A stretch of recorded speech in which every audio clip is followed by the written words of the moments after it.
नमस्कार। आज तारीख है 7 मार्च 2026। शुरू करते हैं आज का द हिंदू एडिटोरियल एनालिसिस।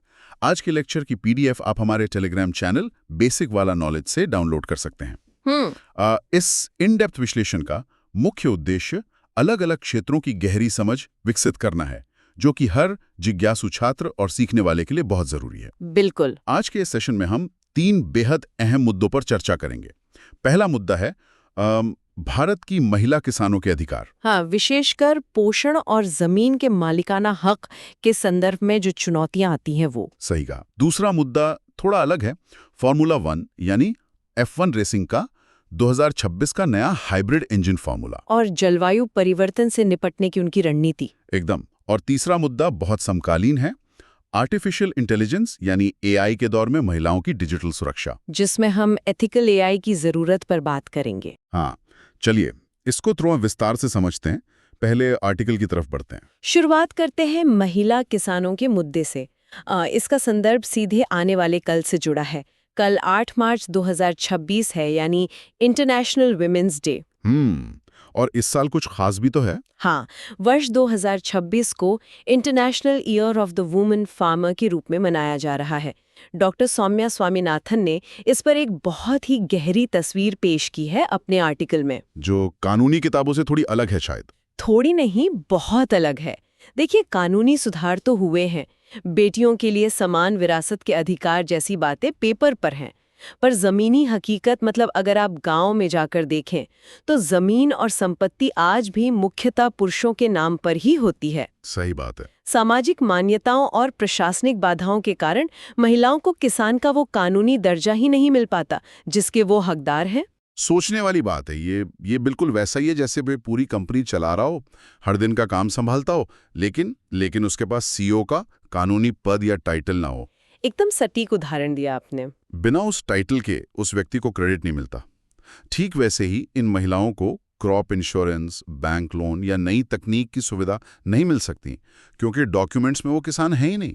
बिल्कुल। और ये मुद्दा इसलिए और भी अहम हो जाता है क्योंकि आजकल हम फेमिनाइजेशन ऑफ एग्रीकल्चर देख रहे हैं। कृषि का नारीकरण। हाँ, जैसे जैसे पुरुष रोजगार के लिए शहरों की तरफ पलायन कर रहे हैं, खेती की पूरी जिम्मेदारी पीछे छूट गई, महिलाओं पर आ गई है। लेकिन उन पर काम का बोझ इतना ज्यादा बढ़ गया है कि इसका उनके स्वास्थ्य पर बहुत बुरा असर पड़ रहा है, क्योंकि उन्हें ऐसी तकनीक और मशीनें नहीं मिल रही जो उनका फिजिकल लेबर कम कर सकें। सही कहा। और यहाँ सबसे दिलचस्प बात यह है कि जो महिलाएं दिन रात मेहनत करके पूरे देश का पेट भरती हैं, वो ही अपने और अपने बच्चों के लिए विविध और पौष्टिक आहार नहीं जुटा पाती हैं। ये तो सच में एक न्यूट्रिशनल पैराडॉक्स है, पोषण का विरोधाभास। एकदम। भारत में आज भी अनीमिया और कुपोषण की स्थिति चिंताजनक है। थाली में गेहूं चावल तो है, पर माइक्रोन्यूट्रिएंट्स की कमी है। और इसका असर सिर्फ उसे एक महिला पर नहीं पड़ता। बिल्कुल नहीं, इसके इंटरजेनरेशनल कॉन्सिक्वेंसेस होते हैं।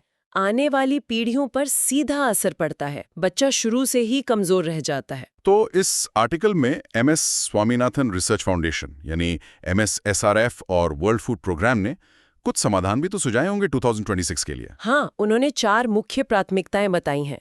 पहली और सबसे जरूरी, किसान की परिभाषा को जमीन के मालिकाना हक से पूरी तरह अलग करना। ताकि डेटा में उन महिलाओं की भागीदारी दिखे जो भूमिहीन हैं या सिर्फ टेनेंट फार्मर्स हैं। सही। दूसरा सुझाव है जमीन और संसाधनों पर उनका अधिकार सुनिश्चित करना, और इसके लिए विमेंस कलेक्टिव्स या महिला समूह बनाने की बात की गई है। अकेले लड़ना मुश्किल है, पर समूह में बार्गेनिंग पावर बढ़ जाती है। एकदम सही। तीसरा पॉइंट फूड सिस्टम्स को सीधे पोषण के साथ जोड़ने का है, जिसमें PDS यानी पब्लिक डिस्ट्रीब्यूशन सिस्टम में न्यूट्री सीरियल्स और पल्सेस को शामिल किया जाए। हाँ, मोटा अनाज और दालें। साथ ही किचन गार्डन्स को बढ़ावा देना। और आखिरी चौथा पॉइंट है टेक्नोलॉजी का। महिलाओं को ऐसी टेक्नोलॉजी और सर्विसेज देना जिससे उनकी मेहनत और समय दोनों बचें, ताकि वो खेती के फैसलों में एक इंडिपेंडेंट आवाज बन सके। बहुत ही अहम मुद्दा है। खैर, अब खेती की इन जमीनी बातों से निकलकर एकदम अलग माहौल में चलते हैं। कहाँ? दुनिया के सबसे तेज ट्रैक पर। हमारा दूसरा मुद्दा फॉर्मूला 1 यानी F1 रेसिंग से जुड़ा है। अच्छा, F1। हाँ, F1 अभी अपने एक बहुत ही सुनहरे दौर से गुजर रहा है। पिछला 2025 का सीजन ही देख लीजिए, रोमांच अपने चरम पर था। मैक्लारेन के लैंडो नॉरिस ने अपने टीममेट ऑस्कर पियास्ट्री और 4 टाइम चैंपियन मैक्स वर्स्टैपेन को हराकर खिताब जीता। स्पीड और ग्लैमर तो वहाँ हमेशा रहता है। बिल्कुल, लेकिन इस स्पीड के पीछे एक बड़ी जलवायु चुनौती है। एक साल में 5 अलग-अलग कॉन्टिनेंट्स में 24 रेसेस होती हैं। सोचिए कितना ईंधन खर्च होता होगा। ये स्पोर्ट तो आज के क्लाइमेट गोल्स के बिल्कुल खिलाफ लगता है। लगता तो है, पर F1 की गवर्निंग बॉडी FIA ने इसको पूरी तरह बदलने की ठान ली है। उन्होंने 2030 तक नेट कार्बन जीरो बनने का लक्ष्य रखा है। वो भी मोटर स्पोर्ट्स में। ये तो बहुत बड़ा टारगेट है। बहुत बड़ा टारगेट है और इसकी शुरुआत 2026 के नए हाइब्रिड इंजन फॉर्मूला से हो रही है। तो फिर इस नए इंजन में क्या खास है? नए नियम के तहत अब इंजन 50% इंटरनल कंबशन और 50% इलेक्ट्रिक मोटर्स पर चलेंगे। पर सबसे बड़ी बात इंजन नहीं, ईंधन है। फ्यूल? हाँ, ये कार्स अब एडवांस्ड सस्टेनेबल फ्यूल्स पर चलेंगी, यानी इनमें क्रूड ऑयल या कच्चा तेल इस्तेमाल नहीं होगा। तो फिर क्या इस्तेमाल होगा? ये ईंधन लेबोरेटरी में बनेगा, कार्बन कैप्चर तकनीक, म्यूनिसिपल वेस्ट और नॉन फूड बायोमास से। रुकिए, म्युनिसिपल वेस्ट? हाँ, मतलब दुनिया की सबसे तेज और एक्सपेंसिव गाड़ियां असल में रीप्रोसेस्ड कचरे पर चलेंगी? एकदम सही समझे आप।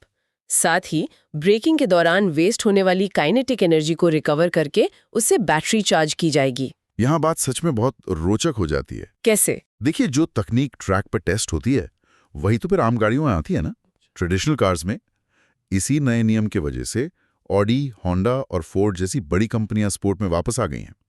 उन्हें इन इलेक्ट्रिक और सस्टेनेबल फ्यूल टेस्टिंग्स में अपना फायदा दिख रहा है। फायदा तो है, पर इसमें एक बड़ा गैम्बल भी है। प्री सीजन टेस्टिंग में ड्राइवर्स का रिस्पॉन्स थोड़ा ठंडा यानी लूकवार्म रहा। क्यों? उन्हें स्पीड कम लगी? स्पीड नहीं, उन्हें लगा कि एनर्जी लिमिटेशंस की वजह से वो कार्स को उनकी एब्सोल्यूट लिमिट तक पुश नहीं कर पा रहे। F1 आखिरकार एक स्पोर्ट है, अगर थ्रिल ही नहीं रहेगा तो लोग क्यों देखेंगे? ये तो है। अगर F1 इस साल क्लोज रेसिंग और थ्रिल बरकरार रख पाता है और साथ में एमिशंस भी कम करता है, तो ये क्लाइमेट और स्पोर्ट्स दोनों के लिए एक बहुत बड़ी जीत होगी। बिल्कुल। चलिए अब इस ट्रैक से उतरकर एक ऐसी दुनिया में आते हैं जहां कोई ट्रैक नहीं है, कोई बाउंड्रीज नहीं है। हमारा तीसरा मुद्दा, डिजिटल दुनिया। हाँ, AI के इस दौर में महिलाओं की डिजिटल सुरक्षा। ये आर्टिकल फरवरी में हुए इंडिया AI इम्पैक्ट समिट 2026 और इसी आने वाले इंटरनेशनल वुमेन्स डे के संदर्भ में लिखा गया है। फोकस पूरी तरह से एथिकल AI पर है। डिजिटल थ्रेट्स का मुद्दा वाकई बहुत गंभीर है आज के दौर में। बहुत। अगर आंकड़े देखें तो लगभग 16 से 58% महिलाएं ऑनलाइन हैरेसमेंट का शिकार होती हैं।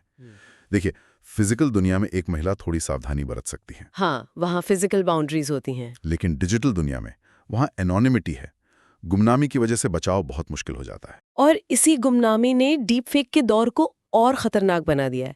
ग्रॉक AI जैसी टेक्नोलॉजीज का ओपन सोर्स होना, जिसका आर्टिकल में जिक्र है, इसका इस्तेमाल करके किसी भी महिला की बिना सहमति के यानी नॉन कंसेंशुअल सेक्सुअलाइज्ड इमेजेस बनाई जा रही हैं, जो कि बहुत ही डरावना है। डरावना इसलिए है क्योंकि एनोनिमिटी के पीछे छुपकर लोग वो कर रहे हैं जो वो आम जिंदगी में कभी नहीं करते। सामाजिक मर्यादाएं पूरी तरह खत्म हो रही हैं। सही बात है। लेकिन अगर हम AI के लेवल पर सोचे तो AI तो सिर्फ एक टूल है ना। टूल अपने आप बायस्ड कैसे हो सकता है? यही तो सबसे बड़ा पॉइंट है। अगर हम इसको बड़े पैमाने पर देखें तो इसका सबसे बड़ा कारण AI डिजाइन स्टेज पर महिलाओं की कमी है। UN वुमेन और UNDP का डेटा सुनिए आप। बोलिए। पूरी दुनिया के AI प्रोफेशनल्स में सिर्फ 22% महिलाएं हैं। और अगर सीनियर लेवल डिसीजन मेकिंग की बात करें, जहां नियम बनते हैं, वहां ये आंकड़ा 14% से भी कम है। ओह, तो मतलब कोड लिखने वाले और ट्रेन करने वाले ज्यादातर पुरुष हैं। बिल्कुल। जो डीप फेक टूल्स हैं वो ज्यादातर पुरुषों ने बनाए हैं। इसीलिए चौंकाने वाली बात यह है कि ये टूल्स पुरुषों की इमेजेस पर उतने असरदार नहीं होते जितने महिलाओं की तस्वीरों पर होते हैं। क्योंकि ट्रेनिंग डेटा ही वैसा फीड किया गया है। हाँ, जब डिजाइन रूम में विविधता ही नहीं होगी तो प्रोडक्ट में नैतिकता कैसे आएगी? तो इसका समाधान क्या है? ये 3-pronged अप्रोच की जो बात हुई है। पहला तो वही है, AI डेवलपमेंट टीम्स में महिलाओं की भागीदारी बढ़ाना, ताकि उनके अनुभव इस टेक्नोलॉजी को बेहतर और सुरक्षित बना सकें। और दूसरा, कानून को सख्त करना। MeitY यानी ministry of electronics and information technology का नया नियम सामने आया है।